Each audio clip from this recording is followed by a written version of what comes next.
Australia's Cape York Peninsula is biologically the richest and least disturbed of all our wilderness areas. It's a land of abundant wildlife, of swamps and rich rainforests that tumble down to the sea. It's ringed by coral reefs, and it's virtually unchanged through eons of time. The peninsula is steeped with our romantic past. They came first for the bêche de mer, then for the riches of pearls, then just for adventure, and finally, they came for gold. Today, the jungle has swallowed up such pioneer settlements, and the coral growth shrouds all their ships. There's no easy way to the peninsula. In fact, in the wet, it's impossible. And that's why the Cape York Peninsula has kept most of its secrets to itself. Modern-day explorers like Ben and Lynn Cropp find this timeless land still full of adventure as they journey into the great wilderness.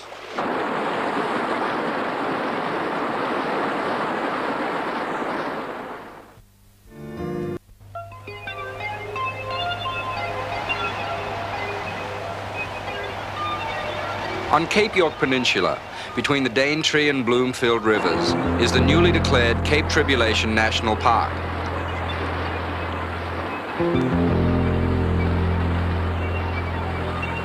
The rich rainforest area is popular with tourists and contains Australia's finest natural botanical garden.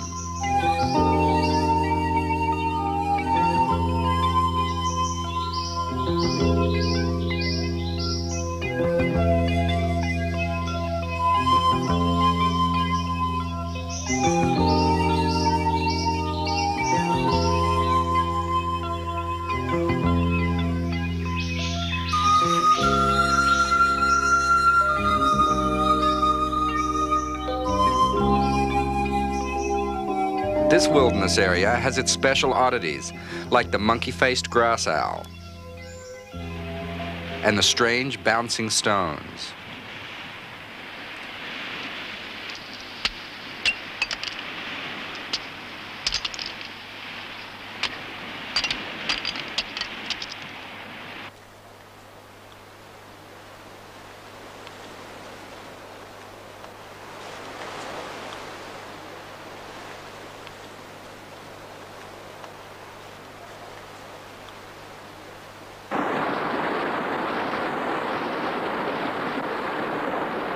The magnificent roaring Meg Falls are seen by only a few intrepid visitors.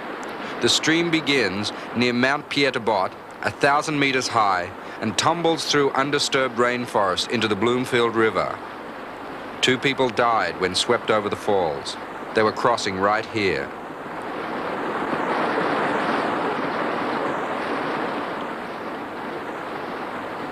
Rick Burnup and Lynn Cropp make theirs a very cautious crossing.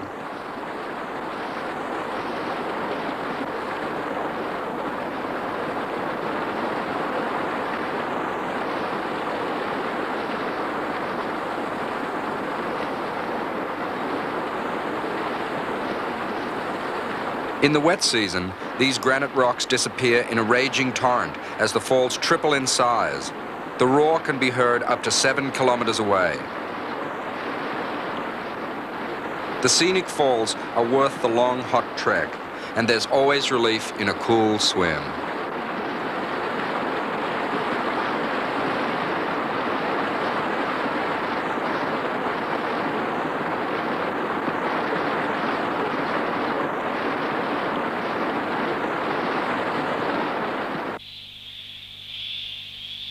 Beneath the tranquil lake above the falls lies an enormous treasure in minerals, still hidden from the miner's hungry grasp. Gold fever first lured men to these wild parts. When the Palmer gold ran out, they turned to tin. In 5 years, from 1908, the miners took 382 tons of tin from nearby Lode Hill, but the riches deep in the lake defeated them.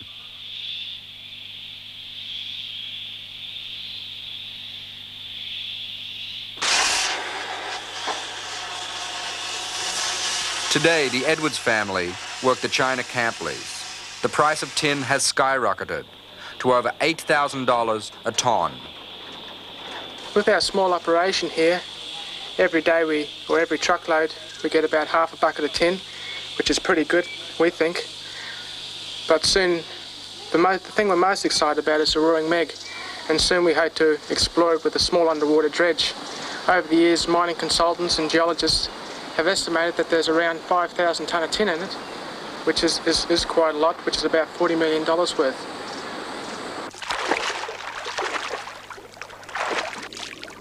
It seems incongruous that more crocodiles are seen on the Daintree River from the comfort of the Crocodile Express boat than in the remoter regions of the peninsula. Since their protection in 1974, a new generation has matured without fear of boats and people.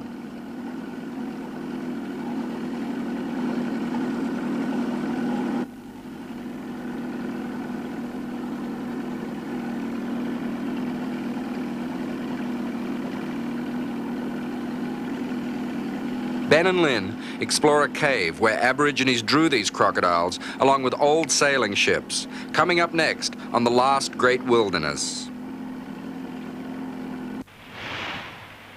Port Douglas is Ben's home base, and it reflects the peninsula's character, a place of plenty, where fruit for the locals is freely picked off the ground. No. Eat a mango? Yummy mango. Mmm.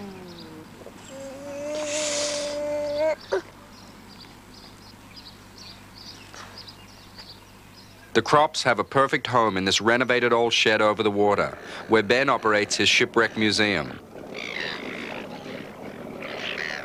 More than a box of mangoes are required to feed the crew on a 2-month voyage.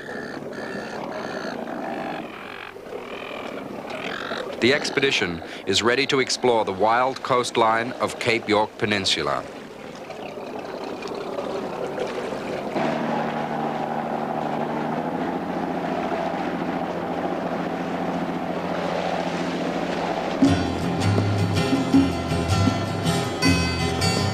Beaver makes a brief stopover at Lizard Island for its fine anchorage.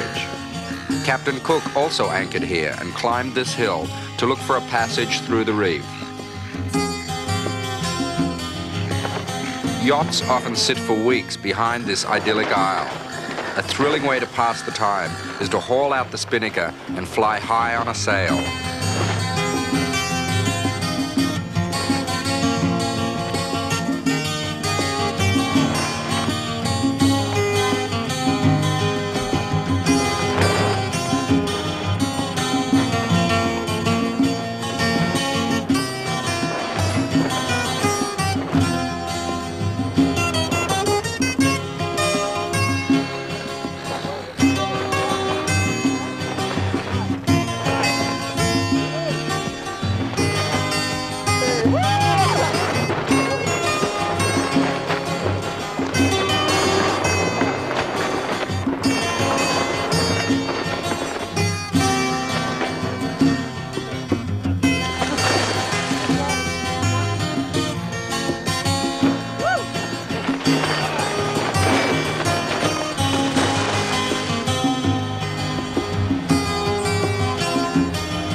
This tranquil anchorage reflects the beauty and solitude of the many islands fringing the peninsula. Ben must move on, and his course takes him past Noble Island, a finger of granite thrusting 122 meters high. It's the start of a rough passage in a stiff sou'easter as Ben rounds Cape Melville and runs for shelter in the Flinders group of islands. These islands are rich in maritime history. The survey ship Dart carved its datum mark in the same year of the terrible cyclone, the fury which hit nearby Bathurst Bay and destroyed the entire pearling fleet. Time has almost hidden the cyclone's memorials.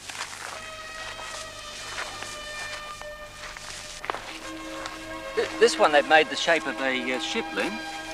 This is the 8th one we found. Yeah, well, these are pearl divers' graves. And just over here in Bathurst Bay, 1899, there was about, nearly 100 ships anchored there, taking on water. And a cyclone came in, 3 of the ships, over 300 of the divers and crew. In fact, it was Australia's greatest maritime disaster. In those times, there was no cyclone warnings at all. Numerous shell middens tell of many Aboriginal visits years ago. They came for the large and succulent oysters of Flinders Island.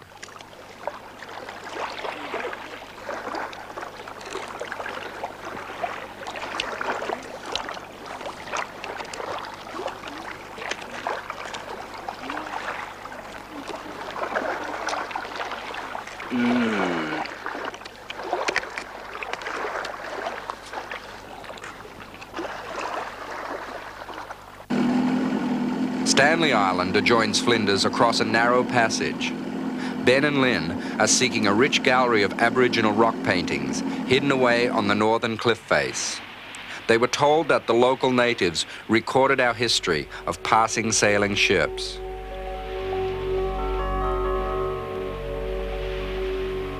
An old prospector also told Ben he found one painting depicting the wreck of a ship. It was so well drawn, he said, that it seemed the native must have painted with the wreck in view. It is this drawing Ben is hoping to find, for it may pinpoint an ancient wreck.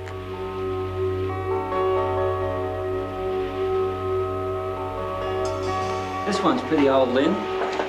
This ship, because it's a four-masted, probably a bark, and unlike the others, you know, the others look a lot more recent. This could even date way back to Matthew Flinders' time. It's very faded. Yeah, oh, it's much older than the others. But obviously these are not pearling luggers, you know, they're big old sailing ships. What's this one up here? Yeah, I can't work this one out here. That's a crocodile here. Could be a spotted eagle ray. Yeah, could be, or jellyfish, although it seems to have a tail there. I don't know what it means. Oh, there's lots of Some lizards over here. There's a lot more over there. There's a turtle. Another turtle. I don't know what these are. Looks like some sort of spirit. Yeah. They're hard to follow, some of them. Oh, look at the ship. It's only got 2 masts this time. Yeah. That'd be more recent. Well, they're probably pearling luggers there. Aha, here's one I can recognise. There's a shark and a turtle in front, so a shark chasing a turtle. Probably a tiger shark, because they eat turtles. Hey, there's a dugong. Yeah. Just up there. Another 2 over there. That's right. That'd be mother and calf. And a turtle. This one they haven't filled the turtle in. They always draw the turtles the same way, don't they? Ben was unable to locate the drawing of the wrecked ship, but the position of the rock art and the prospector's description of the location have given him the vital clue. A calculated guess and just one short swim was all it took.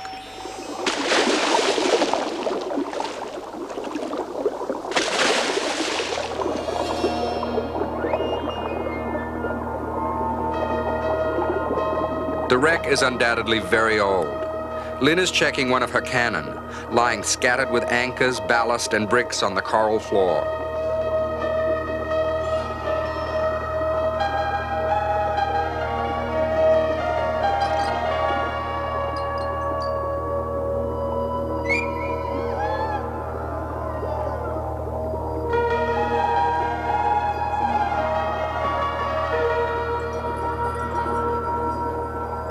These are bronze pintles which held her rudder in place. They will be taken back for display in Ben's Shipwreck Museum. Later research proved her to be the Frederick, lost in 1818. 23 of her crew were drowned. So little is left now, compared with that day when the native made historic brushstrokes with ochre.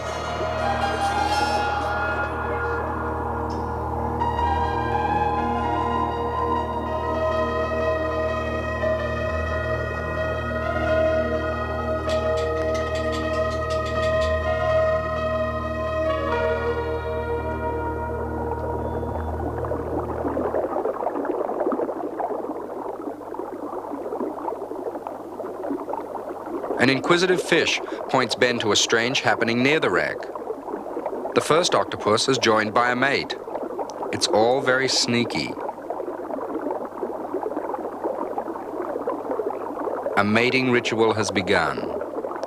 The male inserts a sperm-covered tentacle through the gill opening of the female. She clings to his arm, and whither she goes, he has to follow.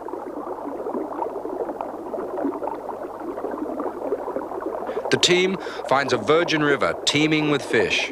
That's coming up next on The Last Great Wilderness.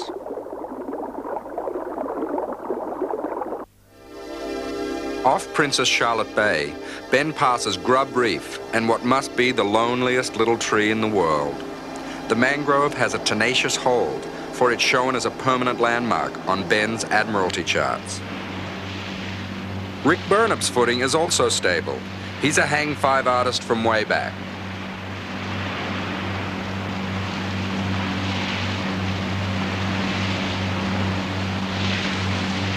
Ben has set Beaver on autopilot for a steady northerly course, but aft of Beaver, it's a little shaky. Mandy Fleischman looks like a typical surfy girl, bronzed, blonde, and well-balanced.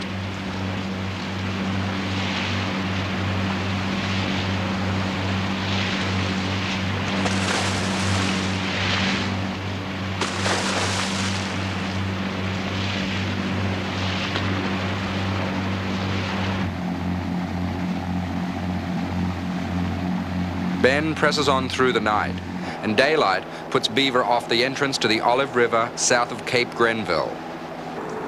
The seabed is shelving rapidly. It's a team effort to take Beaver over the sandbar and through the narrow entrance. Coming up, 1.5. 1.5 fathoms. 1. 1. Pretty shallow. Getting more shallow, Ben. Just under 1. Most rivers in North Queensland are muddy, but the Olive has a clean, sandy bottom.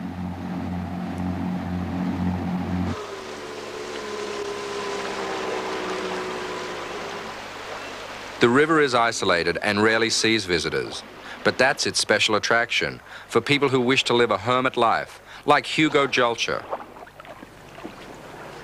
There you go. How you going, man? Yeah, good. Here's some books for you. Oh, thanks very much. Yeah. Some of them are pretty good. Yeah, they look good, pretty good, yeah. Want to see your camp? Yeah, come up and have a look at the camp, yeah. The Hermit's Yeah. Camp. The Hermit's Camp, that's right, yeah. How long have you been here, Hubert? 3 months. Oh, Yeah. that's haven't seen one of those for quite a while. No, it's a And- old one too. You're from Germany, are you? Austria. Uh-huh, what part? Yeah, Wales. Yeah. Just And above what Austria. made you come up to the Olive River? Oh, a bit of change, you know. I like it up here, you know, out in the bush for a change. Yeah. Away from everything, all the noise in big cities, you know. Well, where were you before you came here? Townsville. And how long do you plan to stay here? Forever? Oh, I tried to stay forever, but I might run out of money. Might have to do a bit of work next year Yeah. after the wet season, you know. Uh-huh. So you Yeah. go back where? Back to Townsville, might get a job, you know, for a few months and then come back again. Hugo's hermit life is an idyllic one. The river provides his staple needs. He told Ben where to drop a lure at the first sandbank, where the fishing is just great.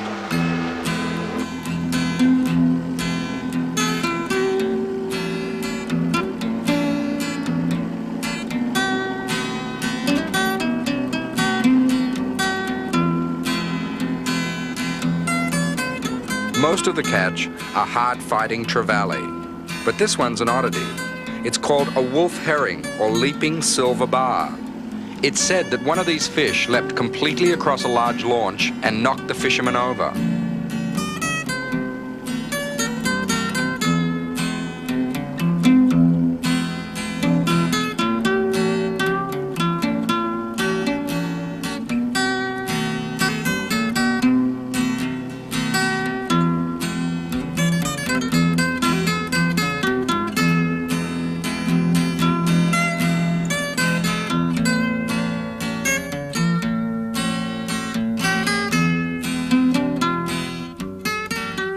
The bountiful waters of the Olive River provided this catch in less than an hour's fishing.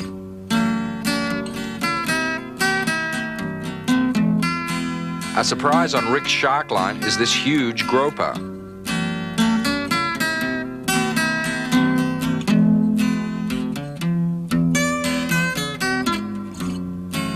The problem now is to free the hook and release the unwanted giant.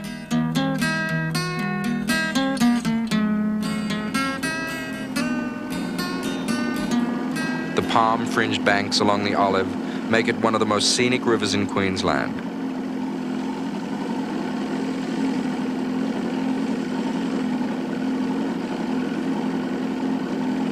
The abundant fish life is still visible 5 kilometers upriver. These are diamond scale mullet, a target for the great jabiru.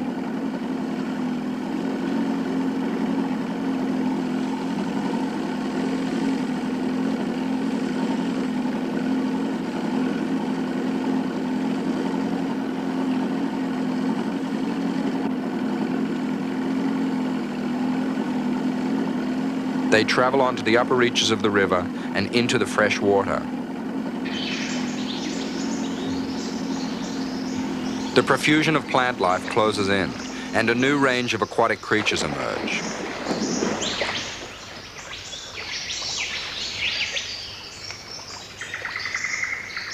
The freshwater crocodiles are feeding on the mullet and perch, and the water is clear enough to observe their behavior down under.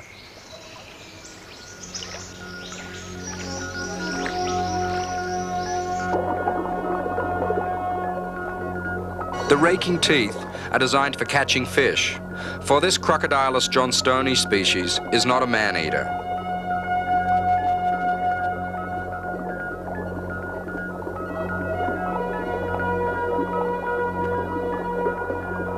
Another underwater swim reveals a mystery, coming up next on The Last Great Wilderness.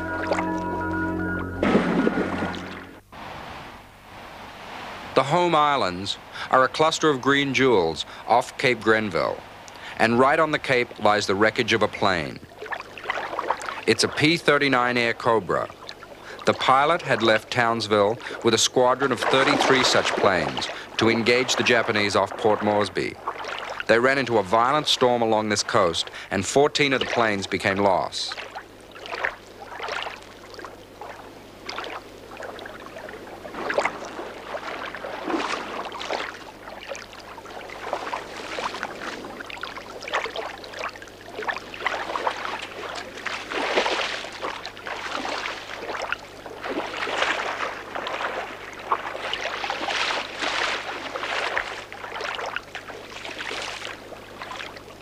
As each engine ran out of fuel and sputtered and died, the pilot ditched his craft on the closest beach.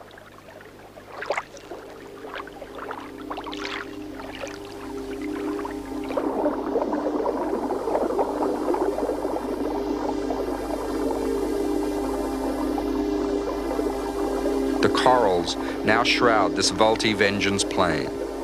It was on an anti-submarine patrol in August 1943 when engine trouble put it down on the reef.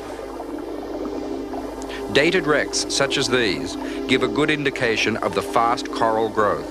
One wing is now buried under a meter of coral.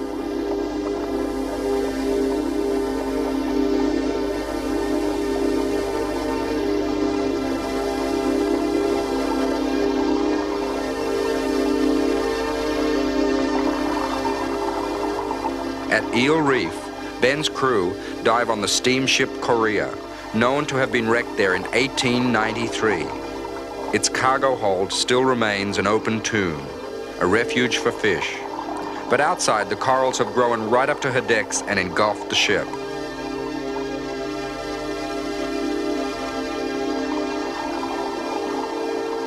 A very lucky find is the ship's bell, which had fallen beside her boilers. It will toll again in Ben's Shipwreck Museum.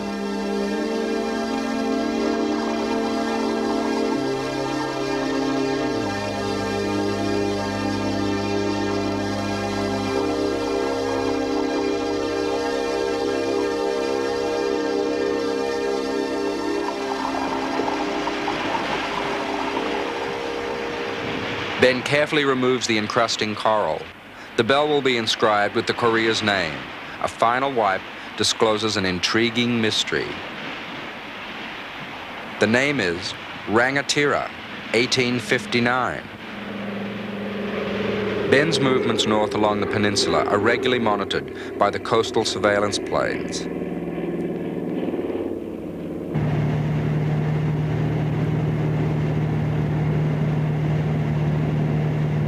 Torres Strait Islanders are often employed as observers, and their job is to identify and log the movements of every ship.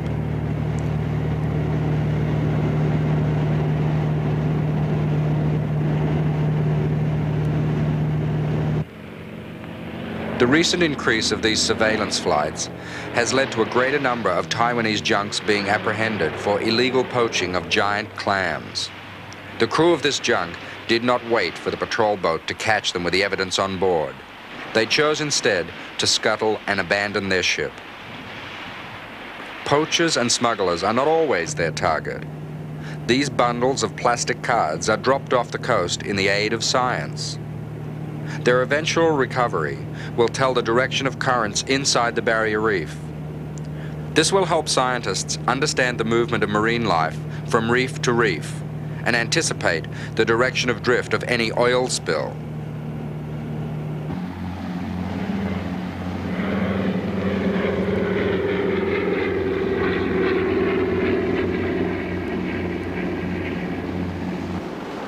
Dinner is ordered at the drop of a lure in these bountiful waters. It's one of the many pleasures of sailing along the uninhabited and unspoilt coastline of Cape York Peninsula.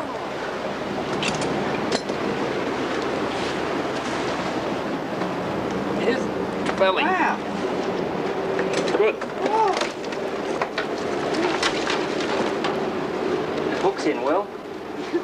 The November calm weather allows Ben to run beaver close inshore, and he spots a victim of the last winter storms.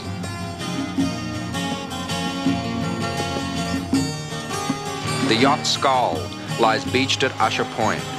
Even though this area is very isolated, she was quickly stripped of all valuable fittings.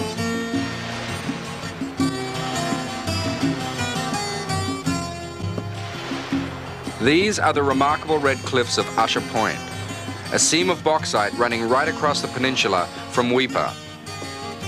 Above the cliffs stand sentinels of termite mounds. These castles of clay are 5 meters high.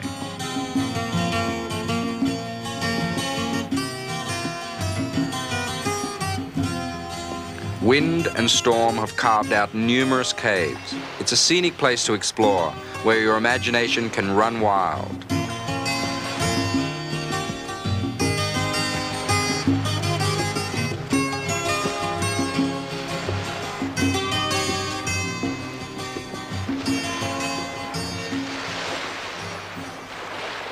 Ben Cropp never had a chance to get dry behind the ears.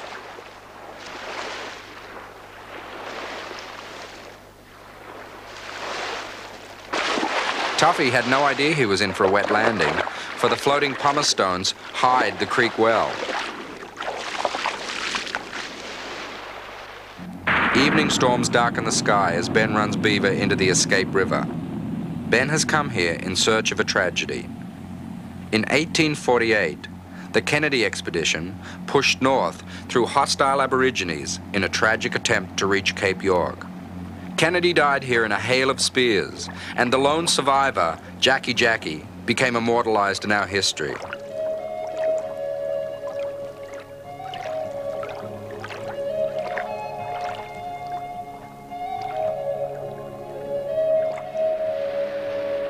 Ben will search for the historic site where Kennedy was speared. That's coming up next on The Last Great Wilderness.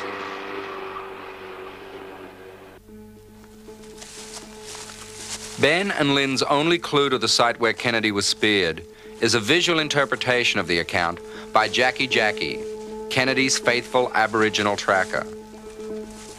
After Jackie buried his master, he struggled north to meet the waiting ship, carrying Kennedy's diaries and the sad news of a fateful expedition.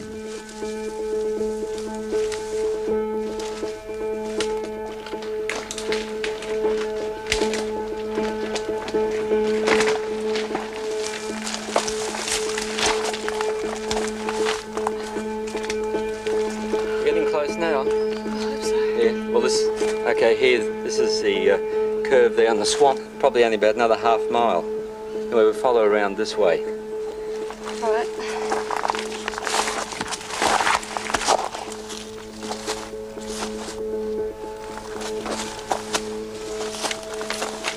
Yeah, we're pretty close, Lynn.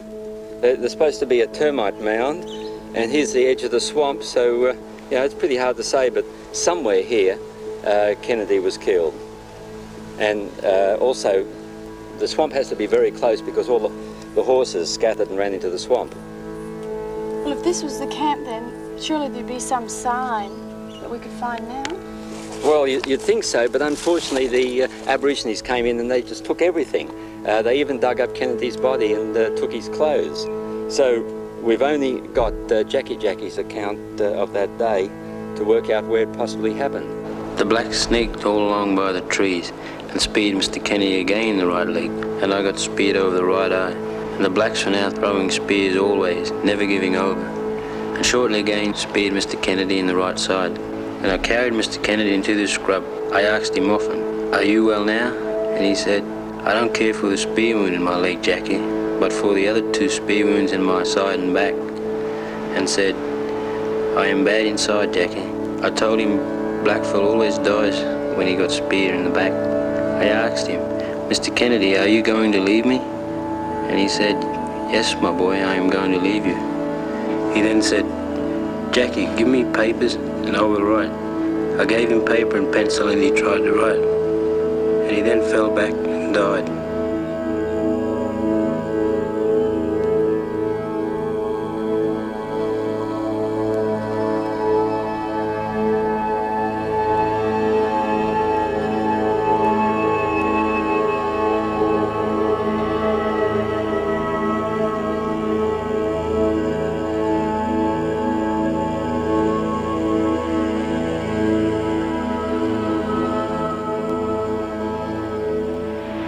The discovery of pearl shell in 1869 at Warrior Reef began a new and romantic era for the far north. The lure of the pearl drove some men to fame and fortune, and others to a watery grave from the dreaded bends.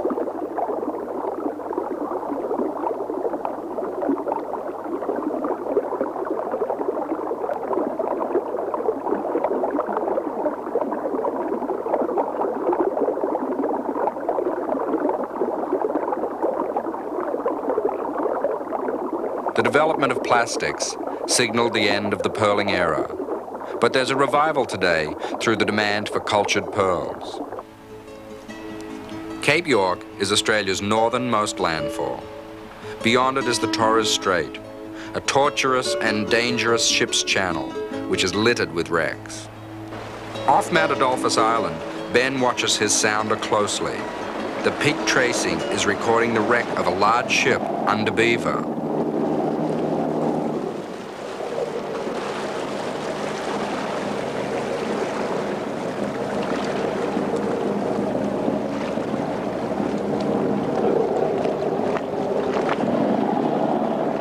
It's the wreck of the Quetta. The seas were calm on the night of February 28th of 1890. An uncharted rock tore through her hull and she sank within 3 minutes. 133 were drowned. Giant groper now promenade her deck, and a carpet of rich corals festoon the rusting hulk.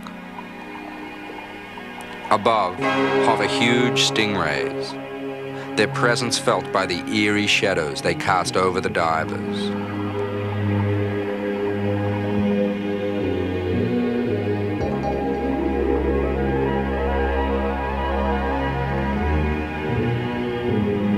An octopus slinks into his coral-shrouded lair.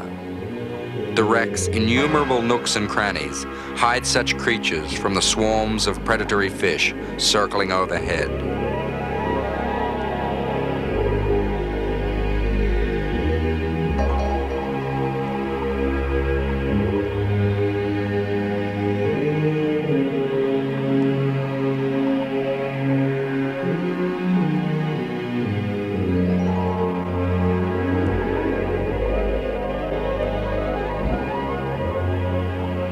Leopard sharks are docile creatures, and Lynn has to stir this one into action for a fun ride.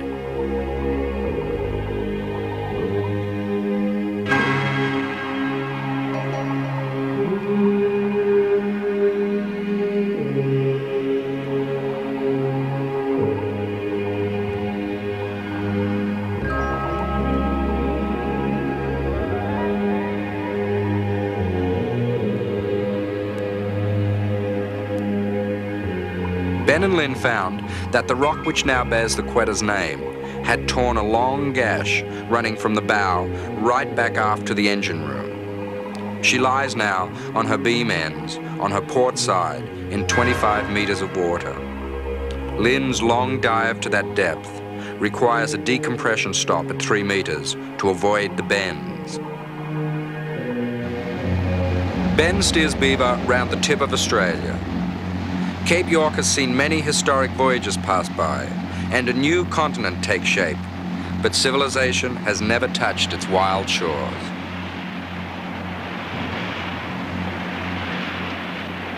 "62-year-old George Bridge has come here to get away from it all.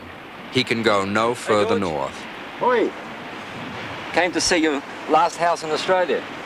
And you live on your own here? Well, yes, I'm on my own. I see you improvised here. You've got a Coca-Cola can for Yes, I had to improvise. drain pipe.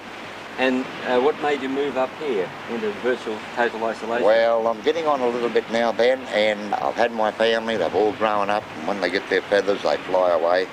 And I just wanted peace and quietness, and I think I've ultimately got it. Can you show me around? I'd like to see it more. Yeah.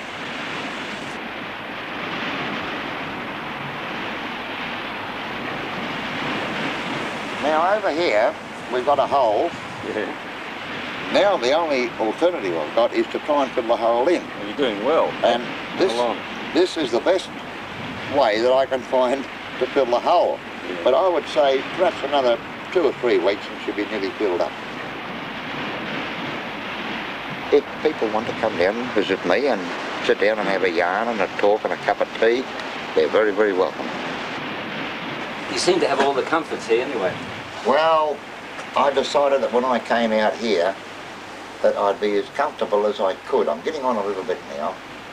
And, well, I could go out and chop wood, but why chop wood? It cost me a couple of dollars for a bit of porter gas. All right, I got porter gas. And, well, my life from now on, I would imagine, would be quite comfortable and peaceful and quiet. And that's all I'm looking for. And I don't see any reason why a man should want more than that in life. Ben's dive in a legendary lake reveals its secrets, next on The Last Great Wilderness. The natives call this Dugong Story Lake. It lies in the center of Prince of Wales Island, west of Cape York. Local farmer Ray Aylett is Ben's guide on the 7-kilometer hike. With scuba gear and underwater camera, Ben hopes to unravel the mysterious legends he's heard about Dugong Story Lake. Aboriginal lore tells of a dugong and a sea monster seen in the lake, which they believe is bottomless. History also records the slaughter by headhunters of the crew of the Spawea in 1870, and a punitive massacre of the local natives by Frank Jardine, who supposedly threw the victims into this lake.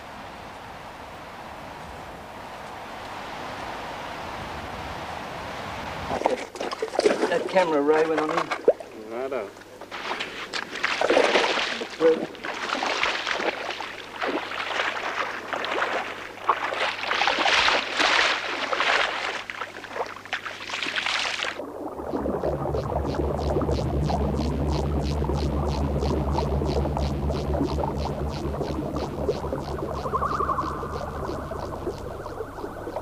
Perhaps this conger eel is the legendary monster. It's one of several Ben saw up to 2 meters long. Ben found the lake does have a bottom, only 10 meters down, and the water is fresh with no possible link with the sea. It seems that the legends were not based on fact.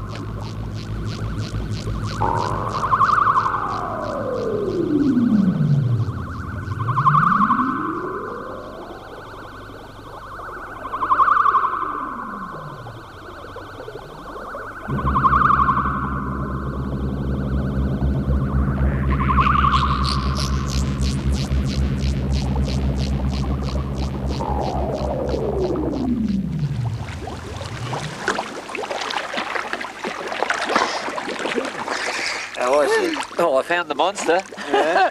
But just a big conger eel. Anyway, this seems a pretty well-shaped rock. Looks like a star axe. It does look like one. Yeah. Maybe Wouldn't have Jardy, got in well, there. maybe Jardy did throw the victims in here. Might have chucked them all in. That rumour may be true.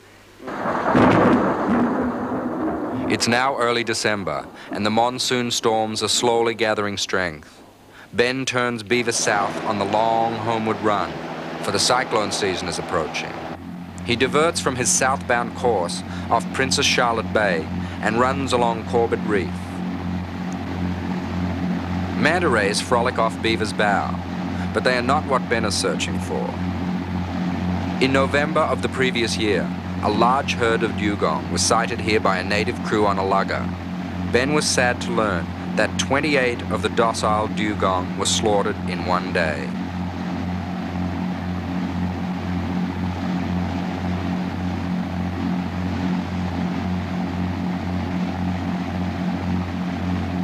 There's one, and another one is coming up alongside. Perhaps the herd have again stopped here on their summer migration to the south.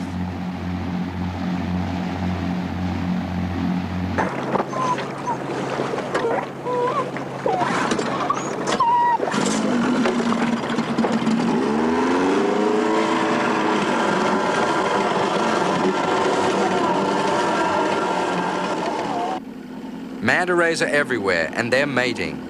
They're rolling upside down in a courtship dance. Ben believes the dugong also carve and mate again at this time of year.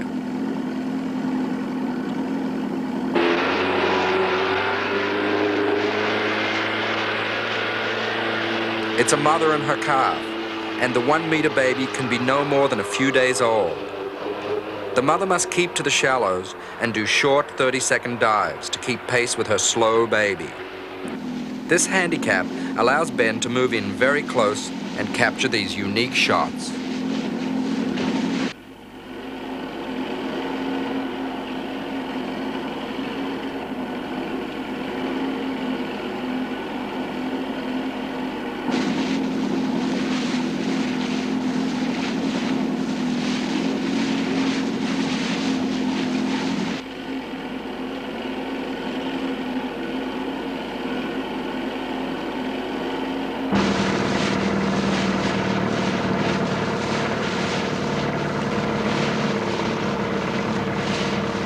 Dugong are a protected and endangered species, but Aborigines are still allowed to hunt them for food. It's sad that this tradition allowed 28 dugong to die and diminish the last big herd along Cape York Peninsula. The baby riding piggyback on its mother's back has an unstable future.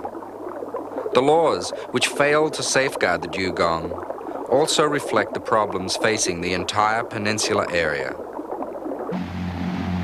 A gale warning has Ben running home for shelter. Cyclone Eddie is now off Princess Charlotte Bay and bearing down on him.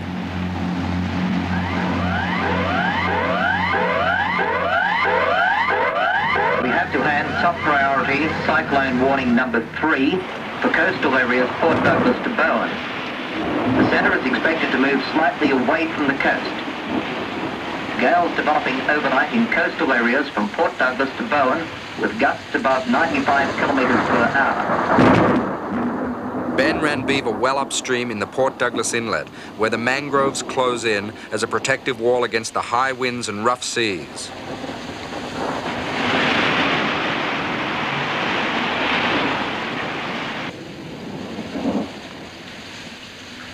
Outside, the cyclone unleashes all its fury.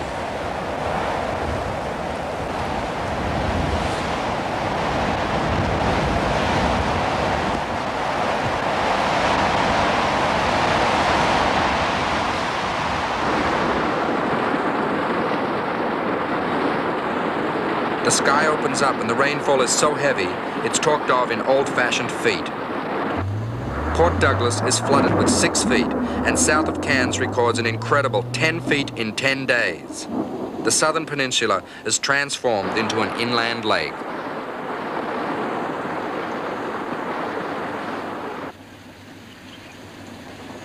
It is the first cyclone of the wet season, perhaps the worst.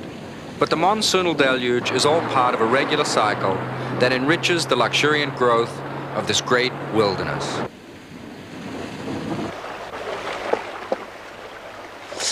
This magnificent wilderness has a shaky future. Only a few small parks exist, and development is hungry for the rest. Such developments in terms of road, towns, and the human impact would effectively destroy much of the peninsula's wilderness character. The future of the peninsula lies in two directions.